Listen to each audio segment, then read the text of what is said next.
Good afternoon, everyone. 4 o'clock straight out, a Thursday edition of Middays with Q. As always, I'm your host, Rich Quinones. 2 hours to play with on another just absolutely a scorcher of a Thursday, up and down 95 on the East Coast on this 31st of July as we get set to kiss goodbye the month of July.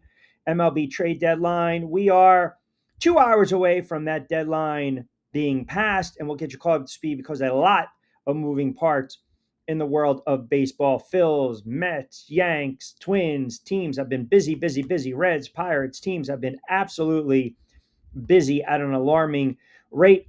As always, we encourage you guys to get social with us. Pretty easy to do. You can follow me on Triax57. That's where you want to get the show on Facebook Live as well. On X, Triax57.com. You can follow myself personally on my accounts, all at Rich Q on Q. We actually, YouTube channel now, very easy to get to.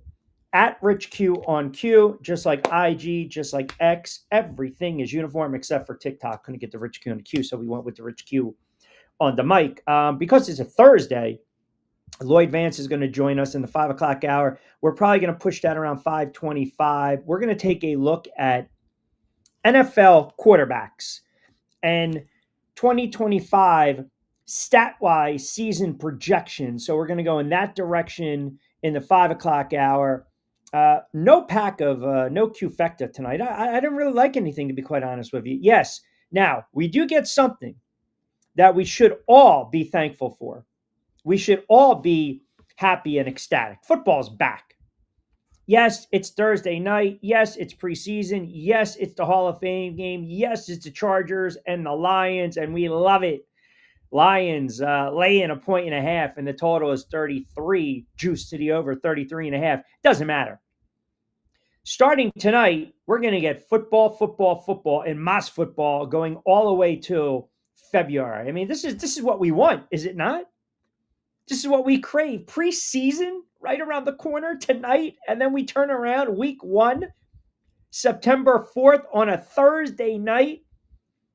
Those defending little pests, those Philadelphia Eagles, open up the season at home, defending their crown against the dreaded, hated NFC East rival Dallas Cowboys. We get a Friday game as well in Brazil, Kansas City and the Chargers, a full Sunday slate. So right around, I would say for myself, right around 4:25 as I'm coming off the beach fishing, the Giants probably would have lost 35-10 to Washington. But we get football, and that's all that matters. All right, we got a lot to get into. As I mentioned, trade deadline in baseball. It is about 2 hours away. Let me get you caught up to speed on a couple things.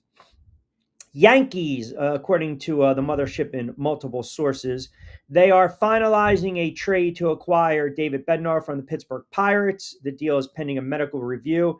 So again, the Yankees decided we need some bullpen. We need some relief help.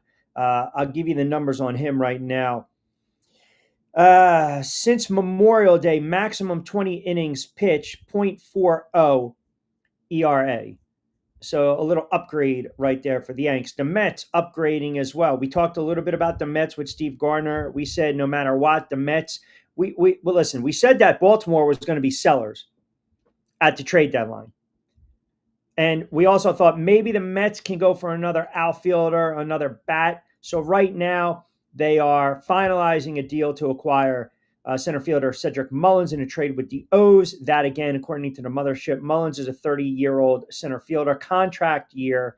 But again, excellent defense. You saw that unbelievable catch the other night against the Blue Jays. Robin, I think it was Sanchez of a home run on Wednesday night. And again, he doesn't give you what you really need in batting average-wise, right? But he's bumped up the numbers to about 232 OPS, right around 736. So the Mets, again, that extra bat. How about the Phillies? So a couple things the Phillies did. They not only acquired, and we knew they were going to go in this direction, they not only acquired an outfielder, we'll get to the pen in a second, but, Harrison Bader is a veteran guy, and they gave up 2 prospects. They gave up an outfielder and Hendry Mendez and a right-hander, Jeremy Valeria. So they're going to go in the Twins deal. But I thought the real big move by the Phillies is they turn around and they got the Twins closer, Duran, and he's one of the best relievers available. But again, they still had a need for outfield. So, to fix the outfield, solidify it a little more.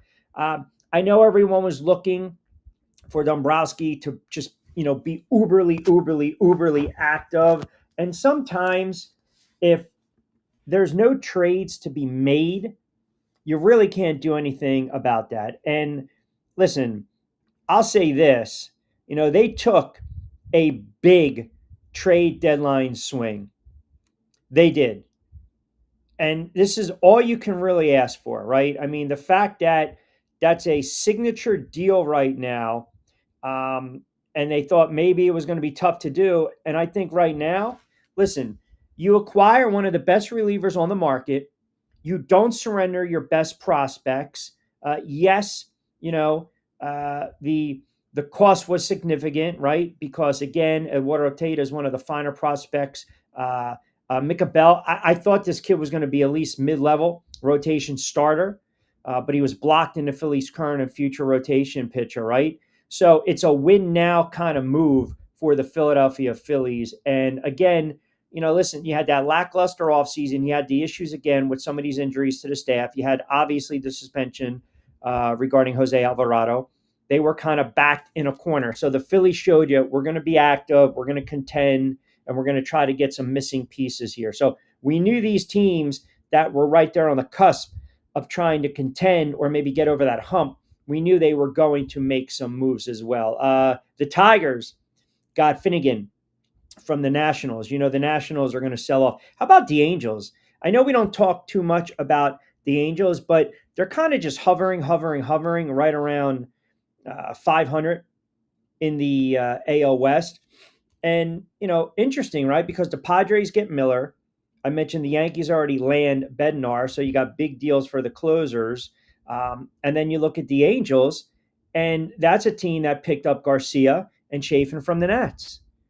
And the Angels are trying to make this run as well. They know that their window to try to win is closing, even though they're 9 back in the AL West. We're talking from a wild card standpoint. That's all you're really concerned about at this point, wild card standpoint. And right now, Yanks and Boston 1 and 2 in the AL, and then in the NL, Chicago and the Phillies in the NL for the wild card. So as I mentioned, as I alluded to, very busy with the trade deadline, again, about 2 hours away. Very, very, very busy. But again, I think something that should be pointed out as well, you're going to see teams like Chicago, right? We knew they were going to be sellers. We knew Colorado was going to be sellers. We knew Baltimore was going to be sellers. I don't really subscribe into the, who won, right?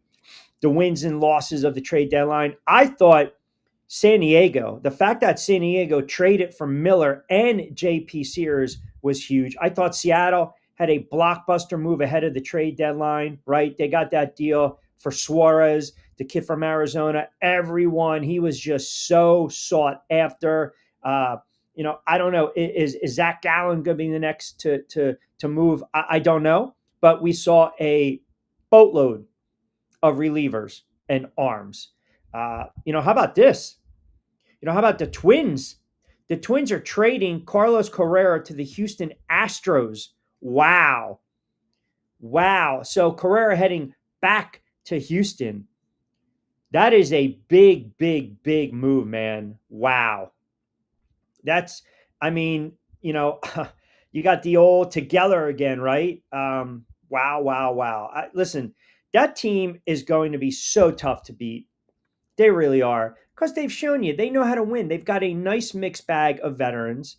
They're not running away with the AL West just yet. They're 5 games up on the Mariners, but that is a veteran team that's been there before. You just go up and down. You look at their lineup this year, whether it's Walker, Diaz, Smith, Jose Altuve. They're putting up some monster numbers and runs. They really are. Even Pena's having a pretty decent season. So Houston having an old friend come back. So we'll run through the gamut of MLB. As I mentioned in the 5 o'clock hour, NFL, we're going to take a look at some of these quarterbacks and some of these potential player props. Good segment from Costco yesterday. Outstanding stuff from Costco yesterday on the Big 12. Got a lot of feedback from that spot. We enjoy having Nick on, talking a lot of college football. We'll do a little high school segments as well on a Football Friday. What the frig? Football Friday as well. NFL. So a couple things that kind of caught my attention regarding the NFL. So we love talking about the quarterbacks, do we not? So I don't know if you heard this one. Baltimore Ravens head coach John Harbaugh basically has said that Lamar Jackson has solidified himself as the best running quarterback last season when he surpassed Michael Vick for the most career rushing yards at the position. Harbaugh went on to add that he believes Jackson should also rank among the all-time greats in throwing the ball too. So when I look at Lamar Jackson, yes, athletic, talented, MVP, superb, brilliant at times. I look at him as a runner scrambler first, and then a passer second, like runner scrambler primary, secondary passer. I don't see Lamar Jackson, and I know some of the numbers. He's put up some ridiculous numbers, but at this moment, when I go look at the pantheon of great throwers of the football, why can't we just say great passers? Lamar Jackson, I can't put him right up there just yet. So we're going to get into a little more of that today as well. As I mentioned, as far as the NFL preseason Hall of Fame game, you guys, you waited. You showed patience. You showed absolute resolve and patience. We had to get through the dog days of summer, the offseason, but we do have football tonight, albeit the Hall of Fame game, the Lions and the Chargers. Everyone always says, you get a series or two. These are low-scoring affairs. Preseason week 1 right around the corner as well. So you'll get a nice little boatload of games next Thursday and, of course, next Friday. So we will certainly ramp it up with BYP. We dropped a couple new additions as well. So you can check that out on Apple Podcasts, Spotify, Amazon Music. All right, 12 past 4 o'clock hour, cranking it up on a Thursday. We'll see what you guys have to say. We'll take a quick time out. We'll come back. I already see some comments coming in on Ravens. I already see some comments coming in on the attire. Man got caught in a rain delay. Not a good job by him, but we did fire off at 4 o'clock. I want to remind you, get social with us. Everything Now uniform on the YouTube, the X, and the IG, all at Rich Q on Q. As I mentioned, TikTok, Rich Q on the mic. We are coming at you live on the Facebook Live page of Triax57, Triax57.com. No plays tonight because I want to get into a lot of football and a lot of baseball as well. The numbers are creeping up on the eyeballs on X. Excellent job by you guys. We'll get to your comments on the other side. Quick timeout. We're cranking up on a Thursday edition. We might have a new name for a Thursday edition. We're kicking that around as well. Thursday edition of Middays with Q. Keep it locked in right here on a Thursday down the shore.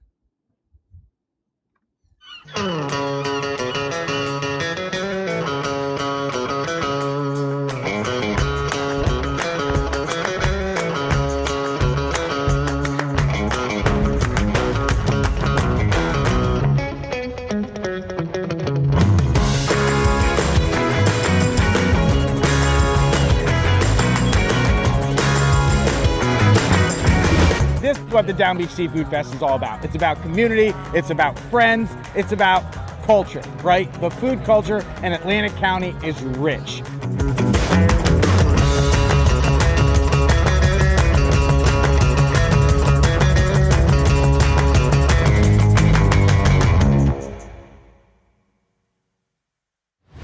Hidden in an abandoned campground in South Jersey lies a mystical encounter with brews and spirits, where bonfires burn, shadows dance, and flavor favors the bold. Ghosts, ghouls, goblins, grown-ups, it's time to reclaim Halloween. This is Witchcraft, October 10th and 11th. For tickets and information, visit witchcraftnj.com.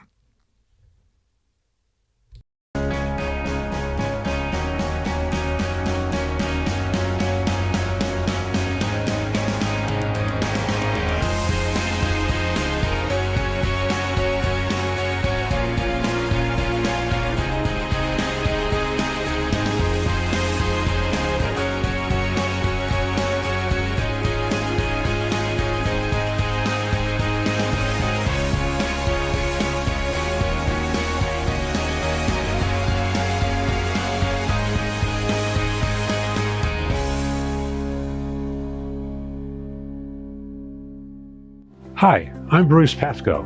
I'm very fortunate. Years ago, I found something that I genuinely like to do, and it's something that helps other people. What I do is help people transition from traditional health insurance into Medicare. I've been doing it here in Atlantic County for more than 20 years. If you're getting ready for Medicare, call me for a free consultation. 609-484-9800. All right, 15 past the 4 o'clock hour on a Thursday edition Middays with Q. Madman chimes in early and often. That's the way we like it. Sorry, I got caught in a rain delay. Not a problem. Not a problem at all. De facto chimes in at 4:16 with his already ball-breaking comment. Did the heat break you? You're all collared up today. No. Not at all. Not at all. We just decided we were, collared up today for a little bit. Maybe we go with the T-shirt tomorrow if it's another 88-degree day. But, de facto, we just don't sit at home and play with the dog all day. We do a lot of stuff. We TCB, we take care of business, we create content, we go out, we market, we do sales. We have commitments doing other shows and other podcasts. So once in a while, if I want to be a little lax on a potential thought out Thursday, then I'm going to do that. I'm so, you're so concerned with the attire, pretty much just like you're concerned with the Washington Commanders. We'll golfer Herbert get any burn tonight. It's a Hall of Fame game. I mean, what are you going to play these guys for right now, right? Which, by the way, the quarterback position, I'm already seeing franchise chimes in queue. If you're not going to tell me that Lamar Jackson right now is one of the all-time great passers, you're crazy. Hey, listen, again, we love to have these conversations.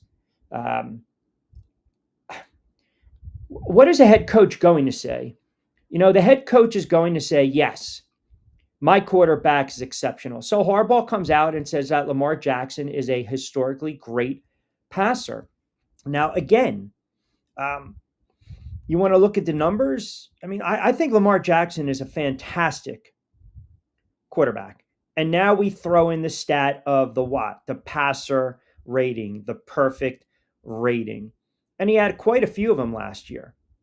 And I think he's an exceptional quarterback. I think he's an unbelievable running quarterback. And I think he's also tightened it up when we talk about being a passing quarterback. First of all, last year was the first season Lamar Jackson ever broke 4,000 yards. And again, you could have made the strong case that Lamar Jackson was the MVP of the NFL. His numbers were off the chart.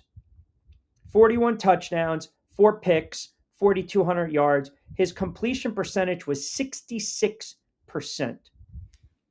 It's unreal. And oh, by the way, he rushed for close to 900 yards. Like right now, if Lamar Jackson wins a Super Bowl this year, like at this moment, you would sit there and if you were to hang him up for his body of work and winning an MVP and winning a Super Bowl and already amassing over 6,000 rushing yards, you would have a strong case to say Lamar Jackson is a Hall of Fame quarterback.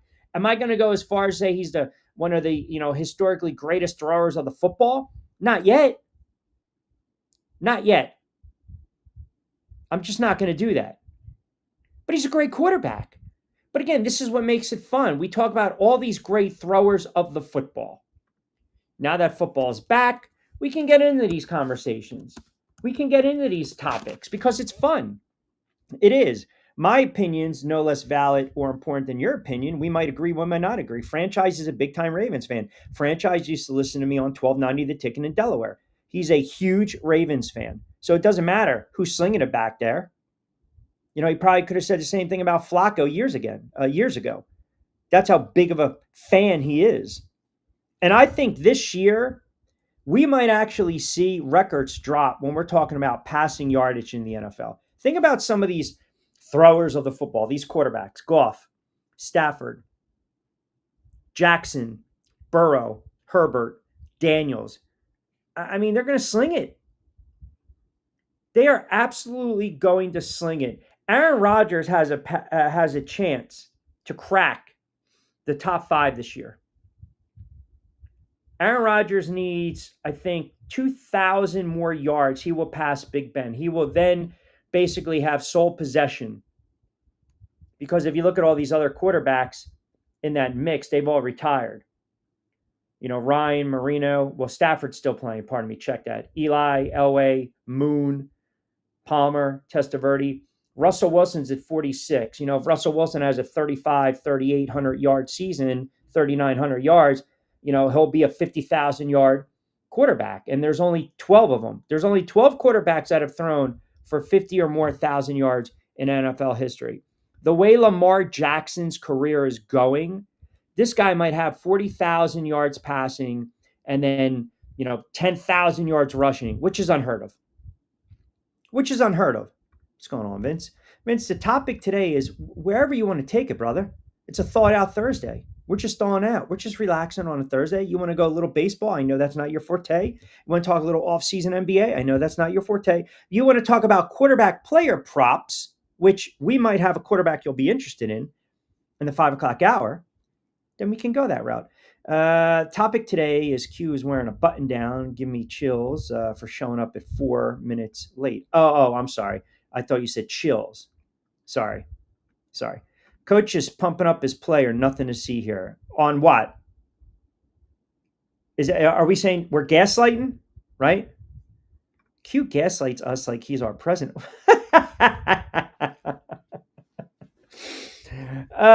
Really? Come on. You know what? It's okay to laugh. You have free reign to talk a little baseball on the show. Why are the Philly fans hating the Bader move? Provides outfield power, elite defense, 243 career, won the 2021 Gold Glove, and can play all 3 outfield spots.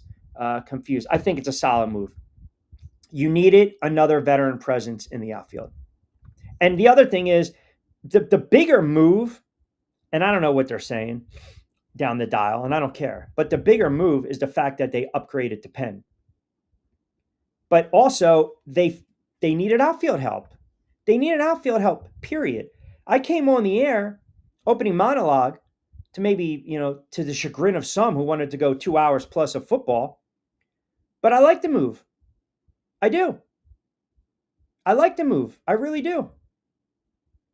Now, again, the one thing that maybe, concerns you a little bit is, you're not going to get a lot of pop from him, with the average, but defensively, yes, he's a Gold Glove center fielder. If you go back 2021 with the Cardinals and a move to left to accommodate, I think it was Buxton upon signing that deal.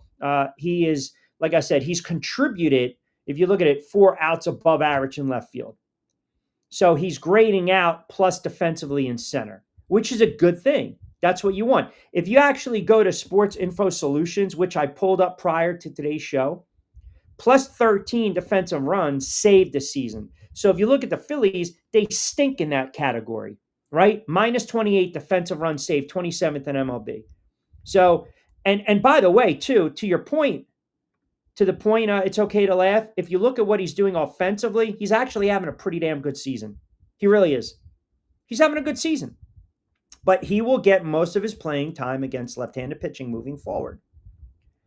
I mean, listen, the Philly center fielders this season, they've hit 4 freaking home runs this season. That's it, which is tied for the Astros, the Mets, and the Rays for fewest in baseball. Their OPS stinks, 626. That's embarrassing. That's like 23rd in the majors. So I don't know, what you're hearing, but it's a solid move. And they upgraded to Penn. And they, fans want, they want the sexy sizzle sauce move all the time. And it doesn't happen like that. It just doesn't. It just doesn't happen like that.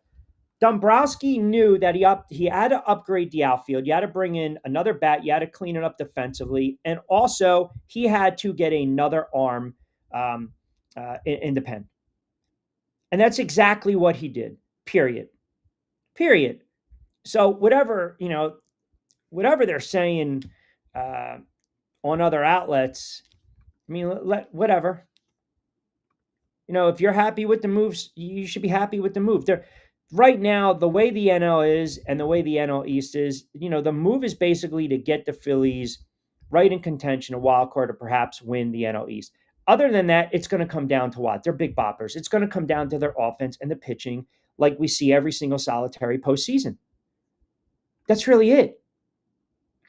I mean, that's really it. I mean, look at the season that a guy like Schwarber's having. It's ridiculous. Kyle Schwarber has 37 home runs. He has 101 hits. Castellanos is hit or miss.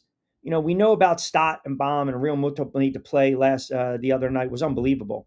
Harper has not put up the gaudy numbers, but he's also been injured.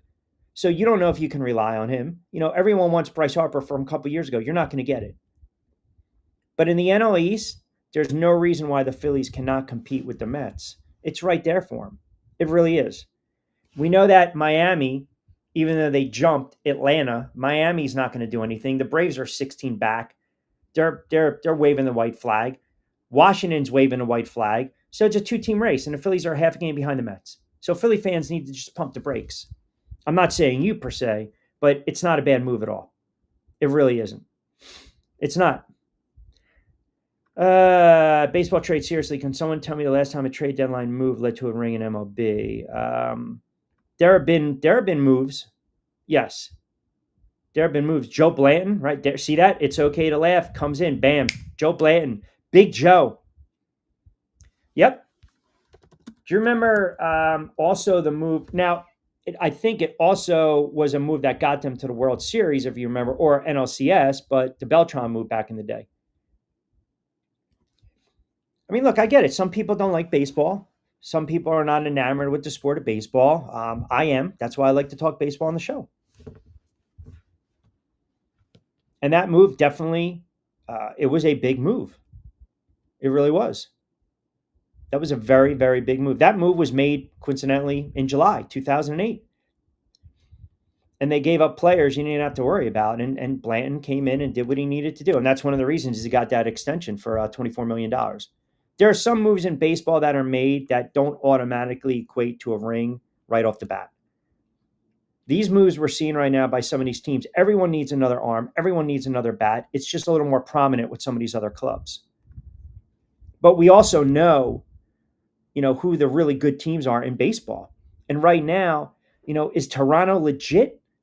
I'm still not, I'm not overly sold on Toronto Blue Jays. I mean, I know their run differential is only plus 23, but yet they're 4 games up on the Yankees in the AL East. I think Detroit's got some staying power. Houston's Houston. We already know about their track record. The Mets and the Phillies are going to battle it out to the end. And then you got the Brewers and the Cubs. And then you have the Dodgers, the Pods, and the Giants. And the Giants are fading. So you kind of know who your good teams are. And I'll tell you something else, too, that I don't hear a lot of people talking about. Did you see Ohtani? Ohtani had to leave the game the other night. I mean, that's not good. He had cramps and he blamed the weather. But I'm telling you, the Dodgers almost like want to treat him with kid gloves. And Ohtani quietly just having a monster season. I mean, he's got 38 home runs. He's on pace to have 50-something odd home runs, 55 home runs. He's going to bat probably 276. He's going to win the MVP. It's just, that team is loaded. Absolutely loaded. They're a fun team to watch. They are definitely a fun team to watch. Let me get to some of these Lamar Jackson thoughts. Of Verlander is a good call, too. 2017. Man, that team was stacked. That team was absolutely stacked, that Astros team. Would they win 100 games that year? That was a entertaining World Series. I mean, the ALCS was not entertaining to me because they beat the Yankees in 7 games. But they beat the Red Sox, they beat the Yankees, and then remember, they took the Dodgers. The Dodgers took them to 7 games. That was a hell of a series. And that team was ridiculous. That team was just, you had Gurriel, Altuve, right? Correa, who's back. You had Bregman. Springer, right? So that was a very, very big-time team. Franchise chimes in, Q, you just said it yourself. His trajectory, he's trending up towards the Hall of Fame. How can he not be an all-time great passer right now? Because I think you're going, what happens again, the knock on Lamar Jackson a couple years ago was don't pay him because you don't know if he's going to last a season because of the style of play. Now, if you recall, without saying this in nauseum, and again, I apologize if I'm belaboring the point with you guys who've heard it before. When the Jets were toying with the idea of Aaron Rodgers, I was the first one to literally come out and say, you need to go after Lamar Jackson and pay him. You need to go after Lamar Jackson. The knock was that, are you going to get Lamar Jackson healthy for 17 games? He's a great quarterback. I mean, he's a fantastic quarterback. And the head coach, as you guys said, is going to pump him up. But a guy like Lamar Jackson and a quarterback like Josh Allen, they need to get over the hump. And that means you have to get to the AFC Championship and you got to win it. You got to get to a Super Bowl. I mean, at that moment, what else is left? Right now, if you look at, Jackson, you make a strong case, already Hall of Fame quarterback. I know it's only 6 seasons in or 7 seasons in. Josh Allen, Hall of Fame quarterback. But they got to get over the hump. They got to win a Super Bowl. That's, again, how they're going to be defined. The MVPs are great. They're great. They're absolutely great. But you want a ring, don't you? You want a ring.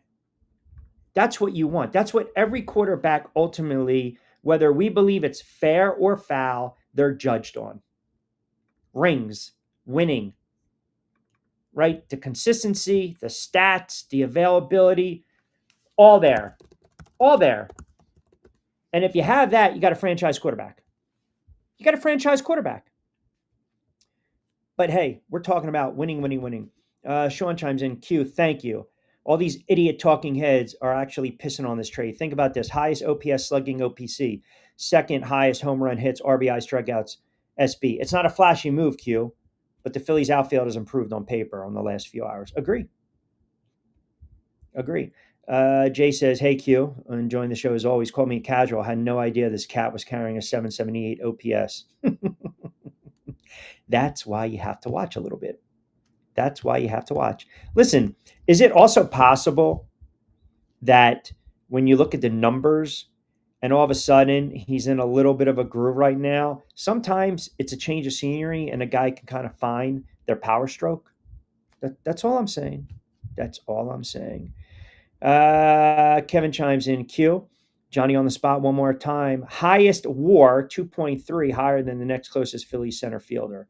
Q is an instant upgrade. And by the way, I like the collar today. Thank you. See, that's what I'm talking about. De facto doesn't know what the hell he's talking about.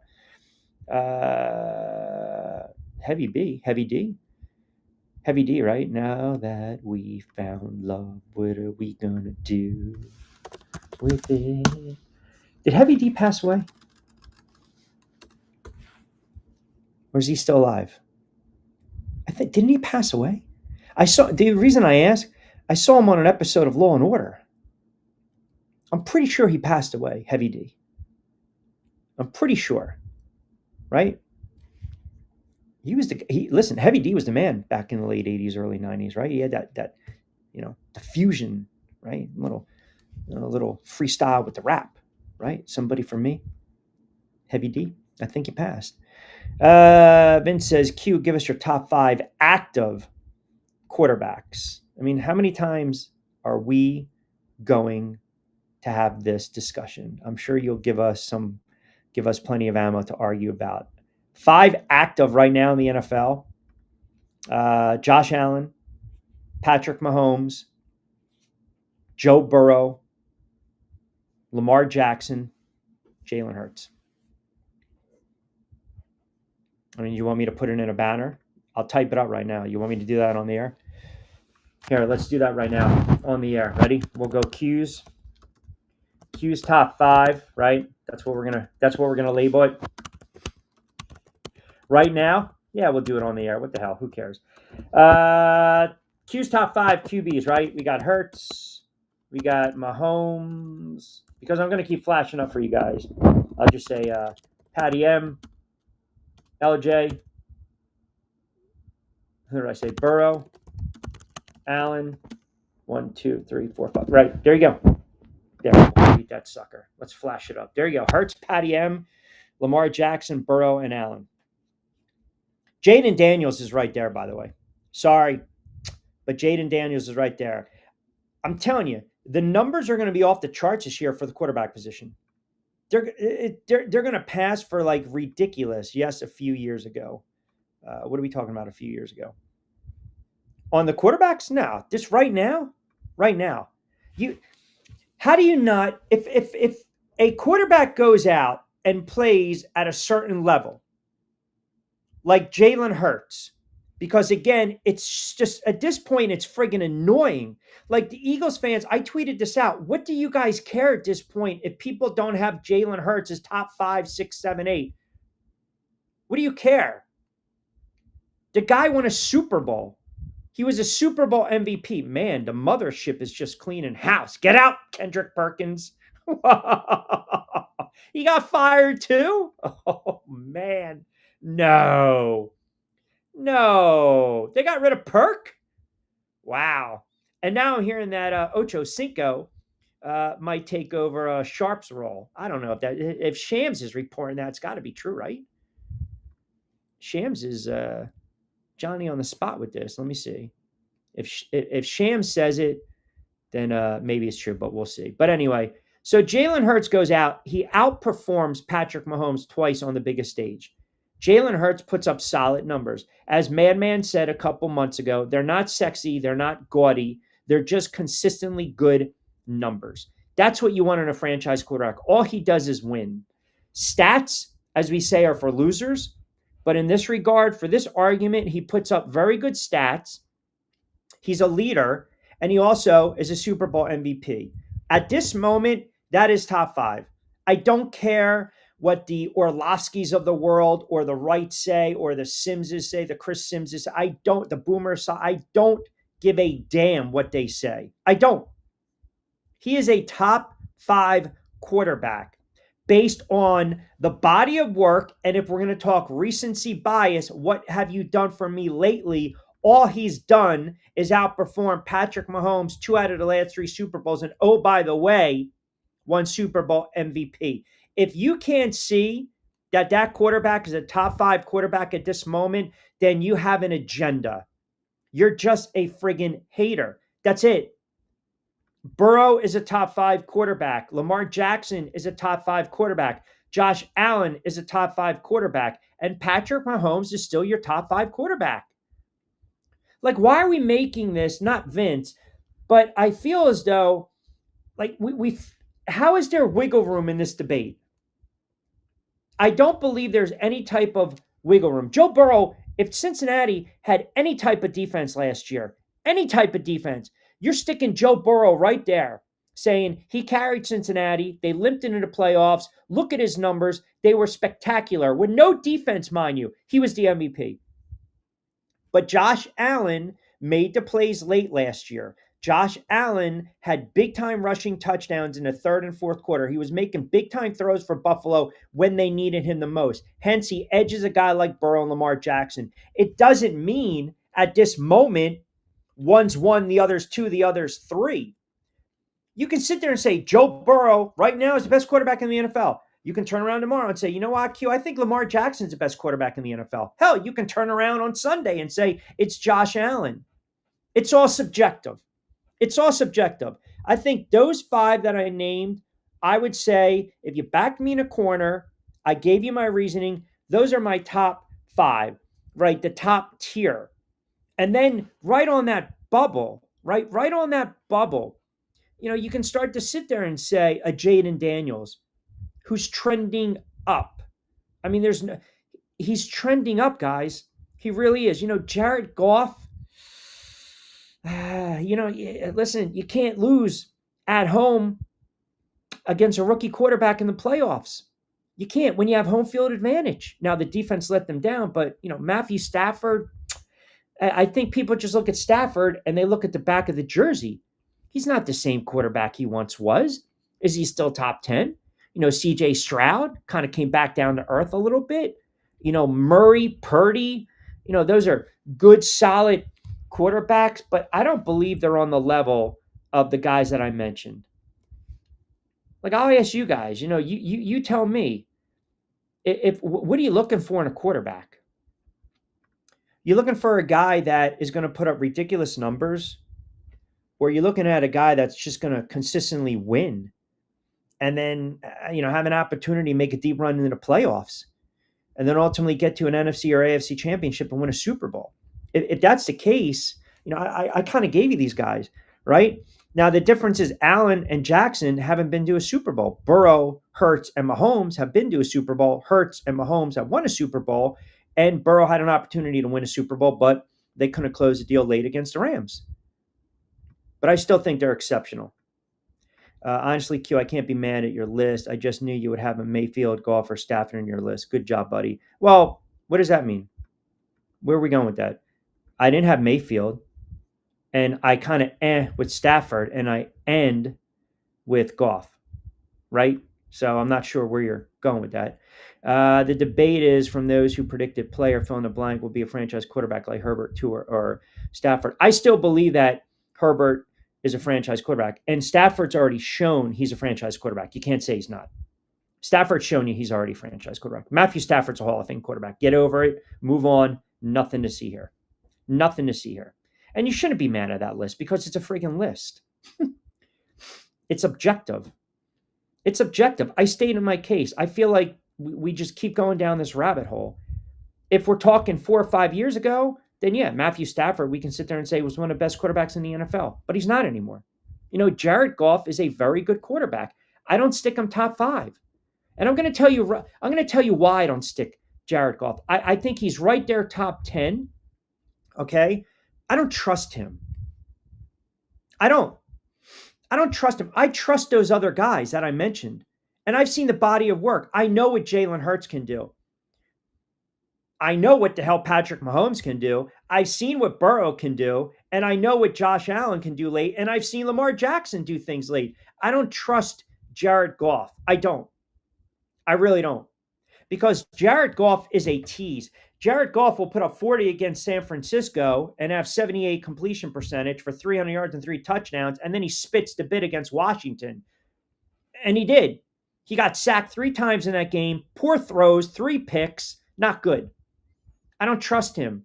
And that was the problem when he was younger with Fisher. They never trusted him to throw the football. Now with Campbell, right? And he's been with the Lions for how many years now? This will be his 5th season with the Lions. He is a compiler. He puts up some big time numbers. And I'm not saying he's a bad quarterback. If you want to say fringe top 10, fine. I don't trust him in the big spot. Now, I'll say this about Baker Mayfield. You guys better start giving a little more love to Baker Mayfield. I know it pains some people to say that, and I know it pains some of you guys to actually understand that, but Baker Mayfield last year put up ridiculous numbers. Yes, Baker Mayfield is going to throw a pick. Yeah, we know that. That's who he is. But look what he's been able to do in that offense, in that system, when he was basically cast aside when he was hurt with Cleveland. Had a cup of coffee with Carolina, a cup of coffee with the Rams, won that big game on Monday night, caught a plane, didn't even understand the playbook, and they had a big win. He's come back and he's cashed in, and he's going to get another contract. I stick Baker Mayfield top 10. He's a winner. Baker Mayfield is a tough-ass quarterback, man. He is. You got to respect his game. You do. You don't have to like him, but you have to respect him. Listen, I watch this kid play. I watch this kid play. I mean, you saw some of these 3rd, 4th down conversions they were making late. He didn't play very well against Washington, but they should have ran the football more. Everyone knows that. They didn't. That's why I only threw it, I think, 18 or 19 times. They just decided to not run the football in that game when they had opportunities to, which is on them. Which is on them because they were running the ball late very well in that game, and they chose not to. And then they couldn't stop Daniels late. Remember, Daniels had a couple of those big-time scrambles, and they couldn't even touch him. They couldn't even get to him. I think maybe they got 1 sack. So, yeah, these quarterbacks, as I mentioned, it is a quarterback-driven league, as we all know. But I think we try too hard to dismiss some of these quarterbacks. Like, you have to be fair, guys. You can't tell me Baker Mayfield is not a top 10 quarterback right now. He is. And there are younger quarterbacks that are going to chase these vets. I don't know. Listen, you're Trevor Lawrence's of the world. You're Justin Herbert's of the world. The verdict's still out. The verdict is still out because when push comes to shove, you can't have a playoff game where you have 3 or 4 picks and a couple pick sixes. You can't. Then you go in the offseason and people start to question, are you a franchise quarterback? That's what they start to question. Because, listen, if you have bad playoff performances, that will make teams think twice about paying you, especially if you're due for a contract, right? If you're getting ready to walk, if it's a walk year, if it's a contract year, you got to make your bones in the playoffs. You have to. You have to. And the knock on Lamar Jackson and Josh Allen, whether it's fair or not, they can't get it done in the playoffs. Now, we can sit here and say there are certain circumstances that surround that at times, right? We can look at a couple years ago, everyone wants to sit there and say the squib kick, McDermott. Okay, hey, I get it. I understand. But Josh Allen is 7-6 in the playoffs in his career. You got to get over the hump. You have to. You have to, because everything else is just smoke and mirrors. It really is. It is. Lamar Jackson, regular season, the numbers are absolutely ridiculous. Lamar Jackson is 3-5 in the playoffs. Lamar Jackson has 7 picks in the playoffs, right? Like, he's got to have that defining game. He's got to have that defining moment. And whether we like it or not, we have a tendency, we always tag wins and losses with the quarterback because it's the quarterback position. Anytime a team loses, we're too critical of the quarterback. And anytime a team wins, I think we give too much praise sometimes for the quarterback. So even if we're trying to be even keeled about it and objective, there were some games that if you watched Lamar Jackson come playoff time, he didn't play particularly well. He just didn't. And that can stick with the talking head. That can stick with the GM. That can stick with the head coach. That can stick with the franchise owner. Okay, what am I going to do? Am I going to pay this guy? Am I not going to pay this guy? And I know people don't want to hear that. Listen, that game against Buffalo, he was He was He wasn't spectacular. He wasn't. He was not spectacular in that game. You need to be spectacular. You have to be spectacular. You have to. Especially in the playoffs. You got to figure out a way to take your game up a different level. Take it up a notch. And Jared Goff, same thing. Burrow, had his opportunity. Couldn't cash in the Super Bowl. But I still look at these teams and say they are, again, top 5, right? Top 5. All right, quick timeout, 4:48. Excellent stuff. Got a lot of comments coming in. We'll reset the table. I'll get to your comments, I promised as well. We'll get you caught up to speed on the MLB trade deadline, which is fast approaching 6 o'clock. Lloyd Vance at 5 in the 5 o'clock hour. We'll talk some quarterbacks with him as well. Keep it locked in. We'll take you up to 6.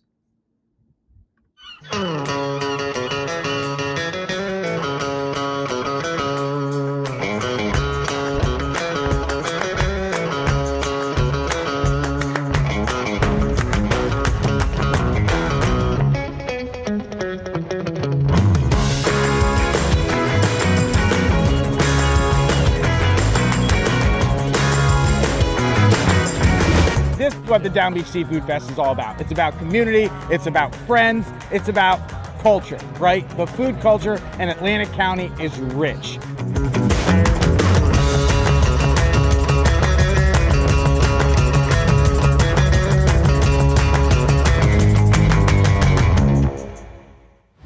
Hidden in an abandoned campground in South Jersey lies a mystical encounter with brews and spirits, where bonfires burn, shadows dance, and flavor favors the bold. Ghosts, ghouls, goblins, grown-ups, it's time to reclaim Halloween. This is Witchcraft, October 10th and 11th. For tickets and information, visit witchcraftnj.com.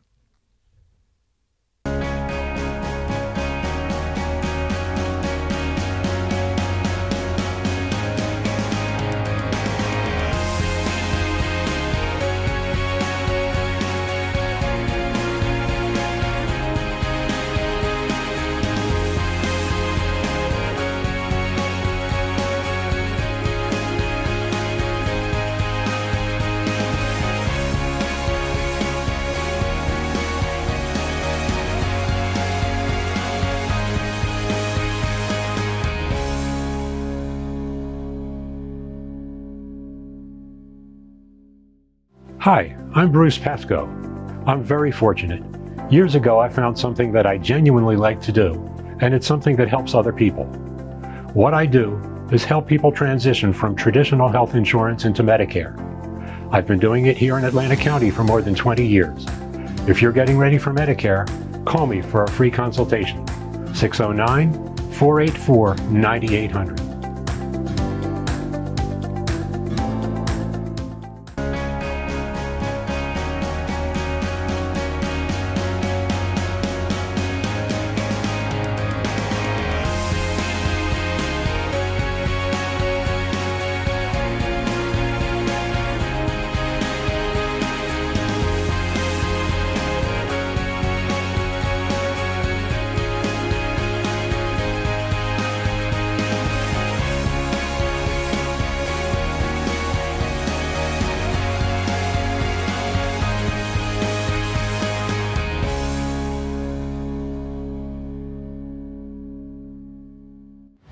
Hidden in an abandoned campground in South Jersey lies a mystical encounter with brews and spirits, where bonfires burn, shadows dance, and flavor favors the bold.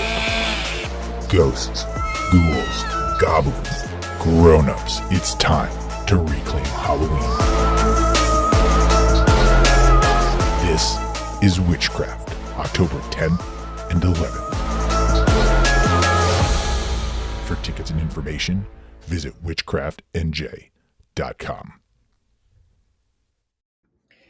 All right, 4:52 as we are fast approaching the 5 o'clock hour. A lot of comments on the NFL and the quarterbacks. Cincy Fan 6 chimes in on X. Hugh, definitely Burrow is top 3 without a doubt, but you're right. He definitely has to win a Super Bowl to validate and justify his career.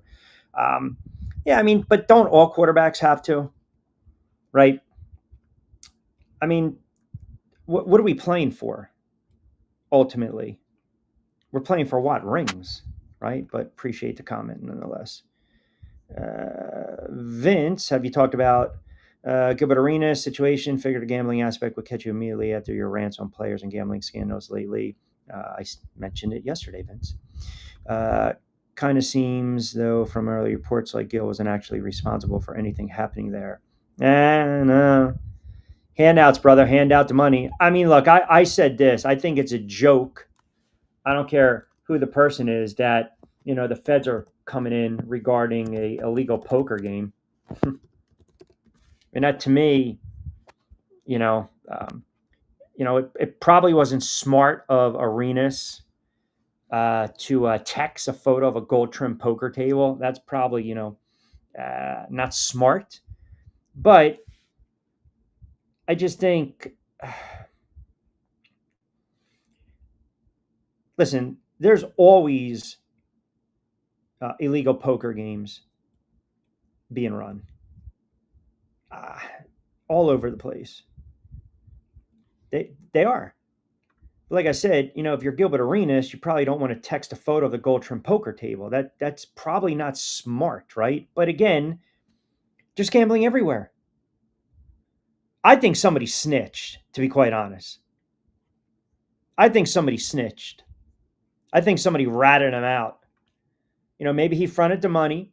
Maybe he promised to front some money. Maybe he didn't deliver. Maybe somebody owed him money. Maybe he was chasing somebody down. Maybe somebody had something on him. And he snitched. I think this is being made into much more than a bigger deal because, like I said, It's different if you're gambling and you're playing a sport, you're an active player and you're gambling on that sport or your team or your own player props. That's a problem. This is the other thing. We're talking about Ohtani, and De Facto commented on Facebook that Ohtani got scammed by his interpreter, end of story.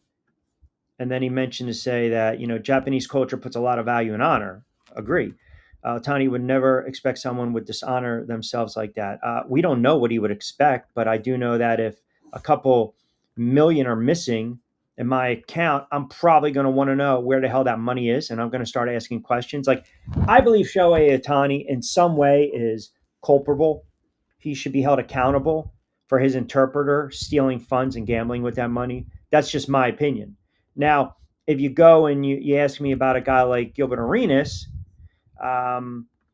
he's come out and listen, a couple players have also come out and basically saying, what's the big deal? Right? What's the big deal? Now, I think what rankles people is that he's connected or tied with what? A suspected Israeli crime figure.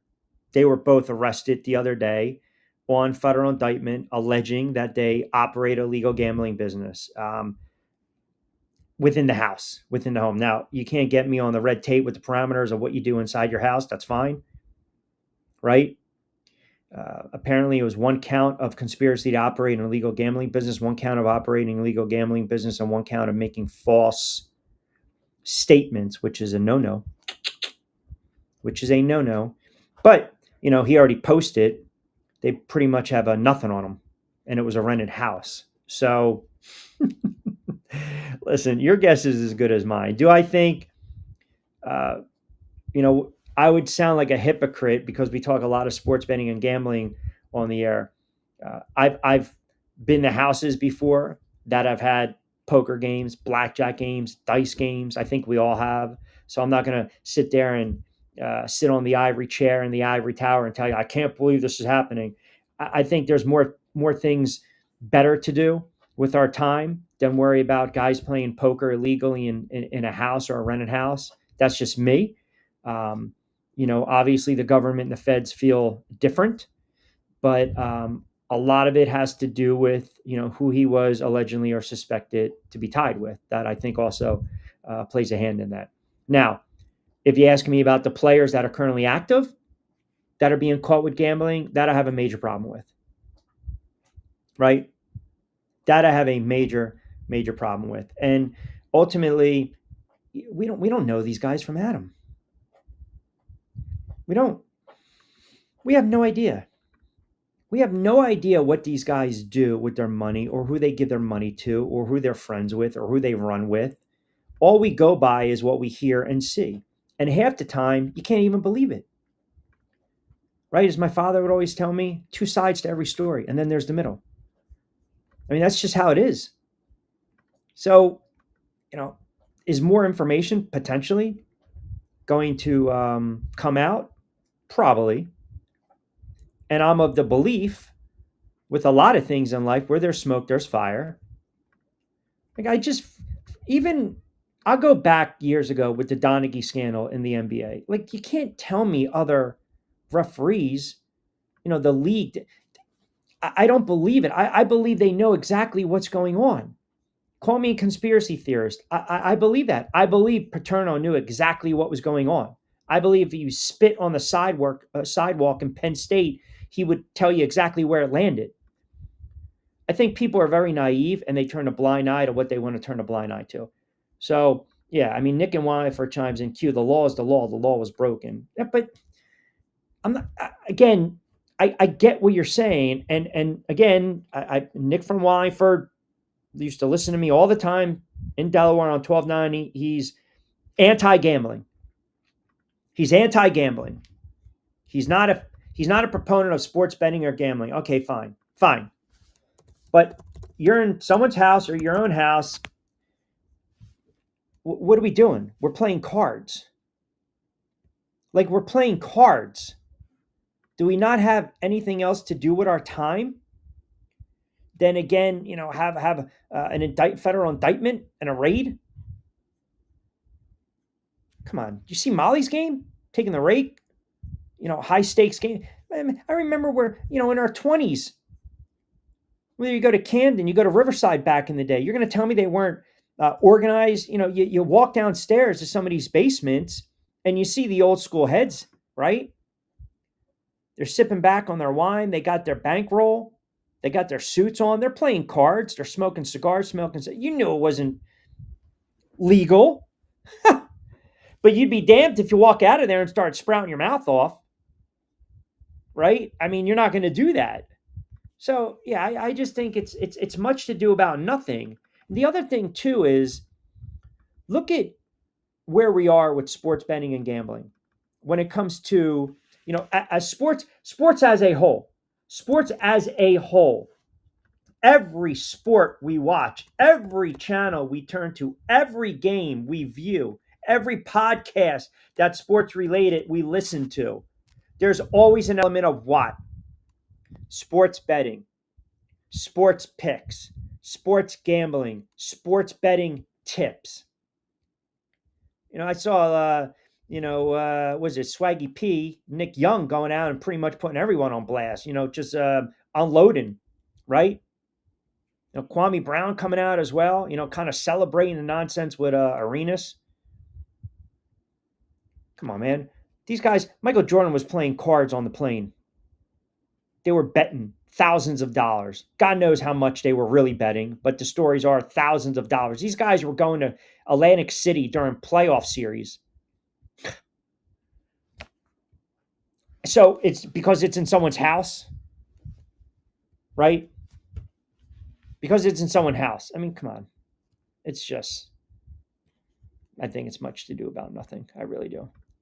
I really do. Look, I get it. You break the law, but I also think kind of barking up the wrong tree here. These sports leagues are in bed with gambling. In bed. So they're opening up Pandora's box. It's exactly what they're doing. And then they want to turn the blind eye. Oh, this is not good. This is not proper, right? This is not, we don't want this. Well, okay. Then don't have relationships with FanDuel or DraftKings or BetMGM or Hard Rock Bet. Don't have a post-game show that's brought to you by one of those. Don't have a pre-game show that's brought to you by one of those. I'm telling you. And the fact now that Arenas is out walking the street, doing his IG, doing his little dances on the steps, you don't think this guy's going to turn around? And if they really have, if they're trumped up charges, that's one thing, right? That's one thing. But if we're talking about real serious, the federal charges, right? If he rented out the house, and again, I'm just saying he's facing up to 5 years in prison. If he's going to cut a deal, what does that tell you? I mean, everyone saw these mob movies. What does that tell you? If he's going to cut a deal, then you know what's going down. He's ratting out a lot of people because that's what happens. You get 5 or 6 guys that get pinched, and it's always who's going to make the first deal. Whoever gets the first deal wins. Whoever steps up first, opens their mouth, rats out their buddies first, they save their honey first and foremost. You know it and I know it. Arenas is a weird dude who knows what he's gotten himself into. Jordan would get into some intense high dollar spades games. They would sit there on the plane, the locker room, right? They would sit, the plane was on the tarmac. Former NBA players, I know guys that had cups of coffee in the NBA that had a moment or two with the Bulls. They told me the same thing. This guy was so intense when it came to, playing cards and betting. Constant. The money being thrown all over the place. Him and Scotty Williams going back and forth. Remember, and guys were getting fights over card games or who owes what, who owes this. I mean, athletes, they have money. So they take that very serious. They don't care if you're playing for $1, $5, $10, $50,000. Money is money, man. Green is green. They are competitive. They want to win. And when it comes to that, playing cards, dice, playing spades, playing blackjack, shooting craps. They're not messing around with that stuff. You lose, pay up, man. You lose, pay up. You lost a bet, pay up. Sally Boy in Wilmington chimes in. Q, right now, would you say Lamar Jackson is a Hall of Fame quarterback if you look at his overall numbers, including the rushing yards? The rushing yards are phenomenal. Look, Lamar Jackson has won 2 MVPs. You could have made the argument Lamar Jackson could have won back-to-back MVPs. He won an MVP in 2019. He won the MVP in 2023, and he could have won the MVP last year. That would have gave back-to-back. And last year, again, these quarterbacks were fantastic. They were fantastic. Jared Goff, by the way, was an all-pro. Burrow was an all-pro. Allen was an all-pro. Lamar Jackson was an all-pro. Right now, Lamar Jackson's numbers are, off the chart. But now he's learning to throw the football much better. His jump, Lamar Jackson, his second season, which is really his first as a full-time starter. He played 7 games in 2018, right?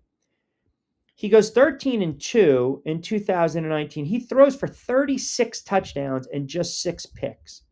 We're like, whoa, this cat is good. 22-year-old MVP. Like, really good. But go back to what happened that year. They lost. Their offense didn't do anything against the Titans, and they couldn't stop, pretty damn good running back. But you look at, that season, and it was very impressive, man. For a young kid, 21, 22, to put up those kind of numbers. Now, again, defensively, they had no answers for Henry, who had a $195, but he didn't win that playoff game. So it was like all for naught. Then he comes back. He goes 26-9, has a down year in 2021. He missed some time. That's when we started to have the conversation. You can't trust him. He's injured. He's great, but he's injured. 16 touchdowns, 13 picks. Then he comes back the next year. He got hurt again. He only played in 12 games. Remember, you got to, slow him down a little bit. Look at the way he plays. He's got to change his style. He's taking too many hits. 17 touchdowns, 17 picks. Then he bounces back last year or 2 years ago. Now, the numbers from 2023, they don't blow you away. They don't. But what separated Jackson that year was not so much what he did passing, but what he did rushing, scrambling quarterback. So I pulled up his numbers. He had over 4,300 total yards and 39 touchdowns. Prescott had a really nice season. He was 36-9 with 4,500, but he didn't even get a first place vote. He didn't. Lamar Jackson, just ran the table except one time. Josh Allen took 1 vote. So he would have been a consensus MVP. Then he bounces that back with last year. So yeah, then he goes for 41 touchdowns last year from 24 to 41. So he's throwing for 35 plus twice in his career, once when he was 22 and last year. The progressions, the way he's throwing the football, if he has another 3-4 seasons where it's 28 to 35 touchdowns, he doesn't turn the ball over a lot. He really just doesn't. Once in a while, he'll have a pick here and there, and he still has put up these numbers, and he wins a Super Bowl. That's a Hall of Fame quarterback. That is a Hall of Fame quarterback. Easy, hands down, Sal. Again. No.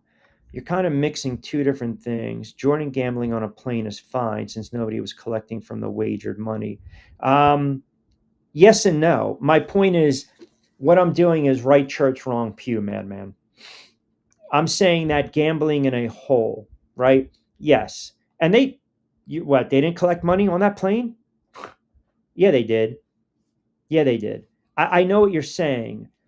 But again, you play cards, you play poker. You're going to tell me in your lifetime you've never played a game over somebody's house where it was an illegal game? Really? We all have. And that's kind of my point. Like, okay, let's just pinpoint Gilbert Arenas right now. Here we go. Is it more or less who he potentially was aligned with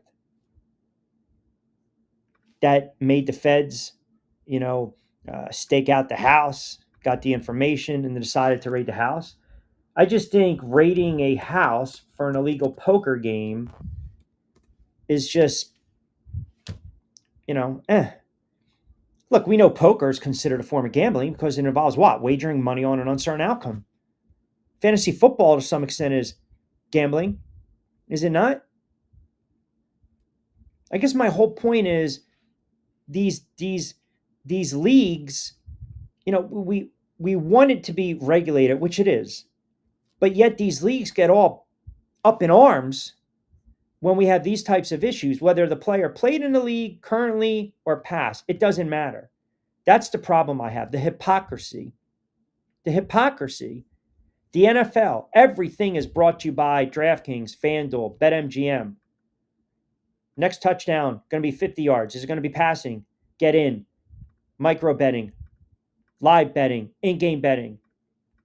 It's just a hypocrisy overall, the hypocrisy of these leagues, the NBA, the NFL, baseball, and NHL to some extent. And I just don't believe, again, no, they did. They took that money. The hell they didn't. You don't think for 1 minute when they were playing those games, they took those money? Yes, they did. They did. They weren't giving that money back. No, you don't what? And no, you don't. No, I don't what? I know I don't what? Example. If me, you de facto, and Vince play poker in my apartment, no matter how much we are playing for, the cops can't do anything. If I'm taking a percentage from the pot, then it becomes illegal. Oh, you're talking about you're taking the rake. You're taking you're the dealer. Money is still exchanging hands. I don't believe that. I don't. So if you're basically telling me we're all sitting there, don't oh my God me. We're all sitting there and we're playing for fun, or because it's your house and you're taking a rake, that's common courtesy. You're not going to take a little something off the top? Nah, I get it. I just don't agree with you. I get it. You're talking like Molly's game. That's what you're talking about. I know exactly what you're saying. But I'm just not, again, the players did not give money back to other players. Correct. I'm agreeing with you. On the plane, they kept it themselves. Yeah. Can we just agree to disagree with this? Can you just understand my point is this? I think it's a waste of time, whether it's legal or illegal, to go in there and deal with Gilbert Arenas for renting out a house and playing poker. That's all. That's all I'm saying. That's all I'm saying. It's a tax evasion thing, but the charge doesn't gain any real jail time, so they can use the conspiracy. He's got lawyers for that. Yes, I know. Money can exchange hands all at once. That's fine. Stop laughing. It's a rake. I'm not doing it.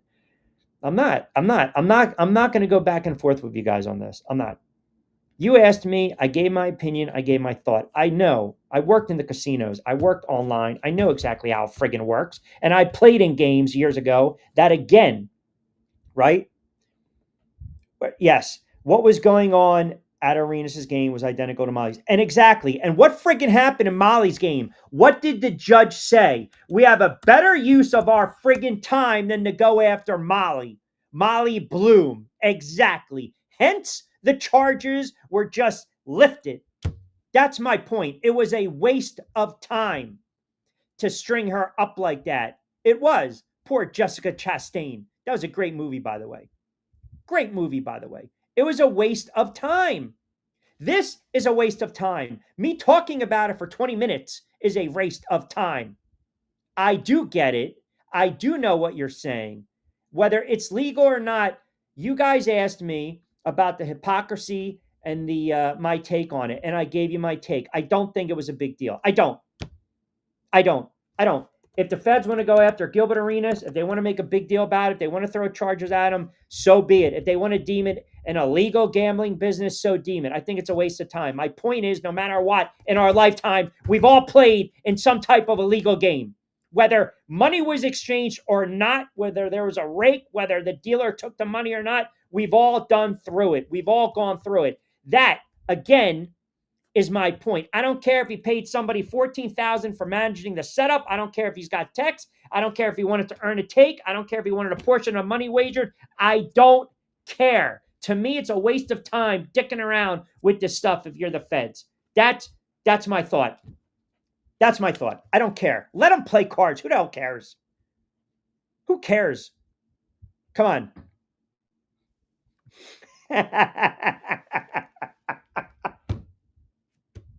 You better give me that card because I'm going to smash the hell out of it. 5:15, quick timeout. We'll come back on the other side.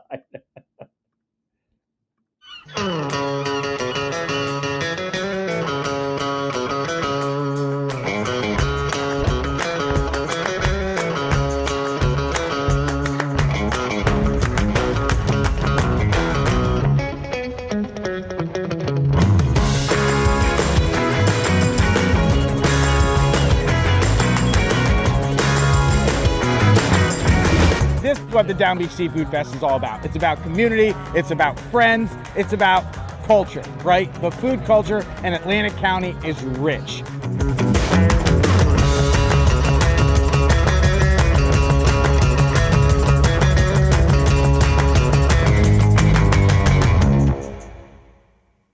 These comments are just absolutely absurd today. Money exchanging between me and you is not illegal. Correct. What are you telling me? Something I already know. I don't care whether this was illegal or not. Yes, by definition, it was illegal. My point, again, that I will drive home one more time is that I feel as though this is just a waste of time. That's all. And if you honestly believe in your mind, or if you're trying to tell me you've never played in a game like that, you're full of it. You're lying. We all have. We all have. Don't sugarcoat it. Don't sugarcoat it. We've all played in the basement where money was exchanged hands and you tipped out what it does. That's not my point. The point is for them to go after Gilbert Arenas and anyone doing this in a house is, to me,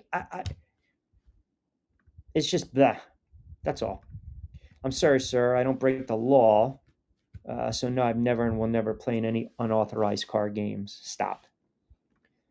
Yeah, it's a thought out Thursday. Yeah. Q went over I can't even pronounce that word. Is that Hayanaska? I don't even know what that is. I mean, can we break it down for me? Can I spell it out? I have no idea what the hell that word is. I'm not confused. I'm just not agreeing with you. I don't believe it was a big deal. That's all. I'm not confused. I know what the frig I'm talking about. I've been doing this for 5 years. Right? No, I don't think playing on Hooten Road is illegal. I'm done. I'm done talking about this nonsense. I'm done. I know exactly what's legal and I know what's not legal. I get it. I just don't agree with you guys. Not in that regard, in the regard that it's not a big deal to me. It isn't. Like in this instance, yeah, it's illegal, but slap on the wrist. Who cares? It's just it's a waste of friggin' time. Just like me going back and forth with these comments today with this nonsense. Could the owners of the Hooten Road house catch a charge? I mean, you think me playing on Hooten Road is, you know what? I'm not confused.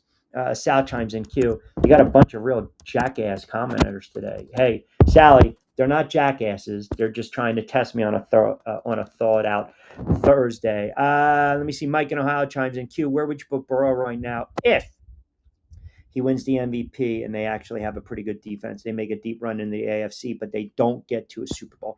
Burrow is still top 3, top 4, top 5, 100%. Now we agree.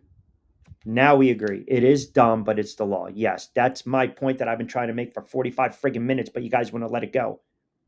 It's dumb, but it's the law, but it's a stupid law. Sorry, it is. It is. It is a stupid law, right? And it's a waste of time. That's all. That's it. And, listen, Gilbert Arenas is going to save his hiney. So he's probably going to start ratting out people. Freaking guys telling me my business like I don't know what the hell I'm talking about. Get out of here with that nonsense. What did Mike's in Ohio say? Oh, talking about Joe Burrow. Let me pull up Burrow's numbers. I got your thought out Thursday. Burrow last year. Finally, Prop chimes in. Q, I would love to call up and defend you. I don't know if you have a phone line, but I will say yes, it is a stupid law. Burrow last year, almost 5,000 yards, 43 touchdowns, and 9 picks. Any other year, that is MVP. That's like out of this world. He's already got 20,000 passing yards in his career. But again, like I told you, he's got to get his team deep run into the playoffs. If they can't, then no. No. Whoa. Sally Boy's a good dude. Stop. Leave Sal alone. He's just taking a shot at you guys because you guys are just, you're just not letting it go with me today. And that's okay. On a thought out Thursday. I guess, is that what we're going with right now? Should we put it on the board? Is Thursday right now thought out? If Herbert gets a ring, does he move into your top 5? Chargers are loaded. It's the top 5. Can we admit or all agree it changes every year based on what happens? We know that there are a handful of really good quarterbacks. Like if Hurts has a down year and they don't make the playoffs or they get bounced in the first round and don't get back to the Super Bowl, but he puts up 4,300 yards, 35 touchdowns, and they lose in the playoffs on a last-second field goal, he's still a top 5 quarterback. Like you have to let it play out. There's so many moving parts with these lists. So Herbert, I think Justin Herbert is a very good quarterback, but I'm starting to get concerned with Justin Herbert because I think of another really great quarterback that played for that franchise, albeit San Diego, and put up a lot of yards, went to the playoffs, but never got to the Super Bowl, and that's Dan Fouts. And I look at Justin Herbert right now, and even though he's still relatively young in his career, he's 27.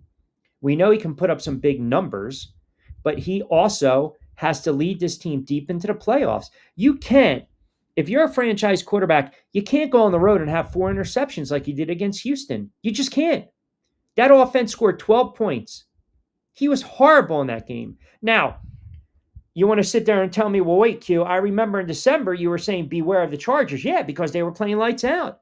And then they stunk up the joint against the Houston Texans. He's got to take this team to an AFC championship. He has to. Allen, Mahomes, Burrow. Allen, Mahomes, Burrow.